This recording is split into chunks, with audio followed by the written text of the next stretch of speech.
ഇന്ന് കുറച്ച് പുട്ടിൻ്റെ മാവ് നനയ്ക്കാനായിട്ട് പോവുകയാണേ. കയ്യിലൊന്നും ഒട്ടാതെ തന്നെ മാവ് നനയ്ക്കാതെ ഇതിന് 1 കപ്പ് വെള്ളം ഞാൻ എടുത്തിട്ടുണ്ട്. ഇനി ഇതിൻ്റെ കൂടെ ഒരല്പം ഉപ്പ് കൂടെ ചേർക്കുവാണേ.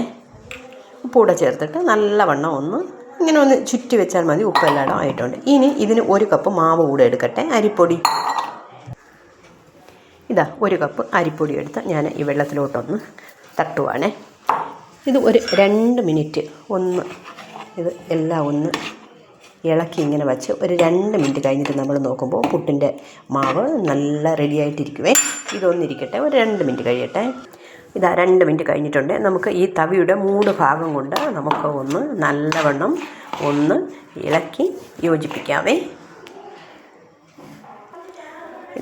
നല്ലവണ്ണം കൈയൊന്നും ഉപയോഗിക്കാതെ തന്നെ തവിയുടെ ഈ തുമ്പ് കൊണ്ടിട്ട് നമ്മൾ നല്ലവണ്ണം പുട്ടിന് മാവ് കുഴച്ചെടുത്തിട്ടുണ്ട്. ഏതാണ്ടോ നല്ല അടിപൊളിയായിട്ട് മാവ് കുഴച്ചിട്ടുണ്ട്. അപ്പം നിങ്ങളെല്ലാവരും ഇങ്ങനെ ചെയ്യുക. ഏത് കപ്പിനാണോ മാവ് എടുക്കുന്നത് അതേ അളവിൽ വെള്ളവും കൂടെ ഒഴിച്ച് ഉപ്പും കൂടെ ഇട്ട് ഒരു 2-3 മിനിറ്റ് വച്ചതിന് ശേഷം ഈ തവിയുടെ തുമ്പ് കൊണ്ട് തന്നെ നമുക്ക് പുട്ടിൻ്റെ മാവ് നല്ലവണ്ണം നനച്ചെടുക്കാൻ പറ്റും. കൈ ഒന്നും ഉപയോഗിക്കേണ്ട ആവശ്യമില്ല.